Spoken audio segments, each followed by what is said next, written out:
Oh, Lauren, might I take this time to just point out that every single one of Melina Marchetta's contemporary novels have been published before 2011, and we should all read them and love them. Thank you.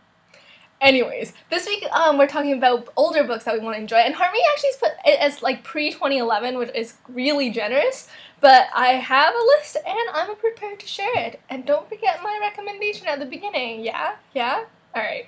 Anyways, the first one I'm going to start off with is Unwind by Neal Shusterman. It's one of the first like dystopian books I read in the YA genre, and I loved it. It was so good. It was imaginative, it was really exciting and really engaging, and really like the premise itself with people getting unwound, as in like they donate their organs and stuff, was just really fascinating, and I really enjoyed it. His sequel to that book, Unholy, has been released this year, and I believe it's been like 5 years or something since Unwind came out, so it's properly oldened, I think, but I love that book. It was just fantastic, and you should go read it.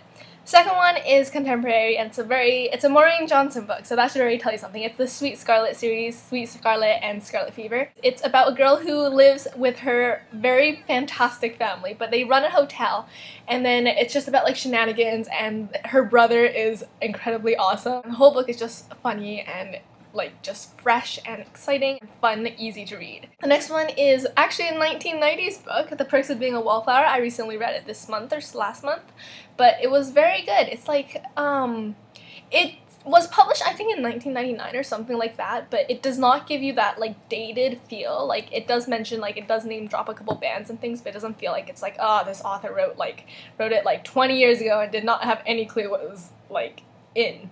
But it was it's really touching, and it's a great story, and I thought it was just written really well and just presented very well. The next book is actually quite well known, Speak by Laurie Halse Anderson. I love this book. It was again one of the very first YA books that I read.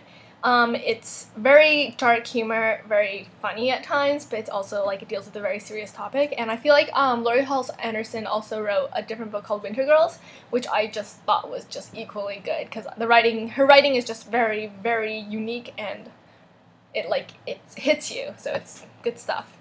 The next book is the Gemma Doyle series by Libba Bray. It is like, you see like nowadays you have so many books that are coming out as like, oh, first in the series, second in the series, but this one is complete. So it starts with A Great and Terrible Beauty, and it goes to Rebel Angels, and the third book is A Sweet Far Thing, which is just, oh, I can't. So many feels with that book. But anyways, it's a fantastic series. It's very imaginative. It has magic. It has wickedly awesome heroines. It's creative and very different from whatever I've read recently. The next one is part of a series as well. The first book starts with Feeling Sorry for Celia. The second one is The Year of Secret Assignments, and I do believe it is The Murder of Bindi Mackenzie, and then The Ghost of Ashbury High. But I cannot be sure, so don't quote me on that, because I haven't read the third and fourth books, and they do have different titles that are Australian titles. But the whole thing is by Jaclyn Moriarty. Gosh, I always mess up her name. I'm not exactly even sure how to say it properly still. But it's very funny.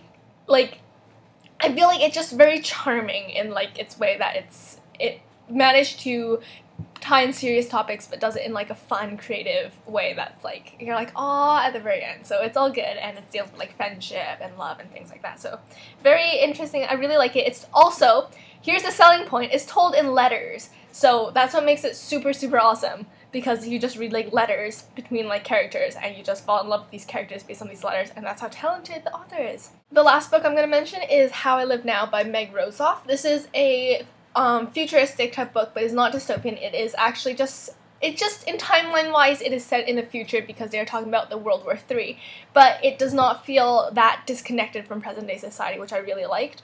Not as in present day, but as in like it's not robots. That's what I'm saying. But anyways, I really, really like the way this was written. I'll admit I did not like it the first time I read it. I actually read it twice, and I appreciated it so much more the second time. It was just, I guess it just took time for me to understand it, and the themes are really good. The characters are so well done, and I just loved it. So it's being made into a movie, so you can read it first. Be one of those people who said, I totally read the book before I heard of the movie. So I believe it's starring Saoirse Ronan, but yeah, that's it. That's my list. I hope you enjoyed it. I would love to know what books that you guys have read that is like pre-2010-ish. So like in the 2000s. Last note, I am totally seconding Lauren's mentions of Graceling and Poison Study. Awesome books. Read them. Yes. Bye guys. I have to go study for an exam that's not fun. Hope you guys are having a better week.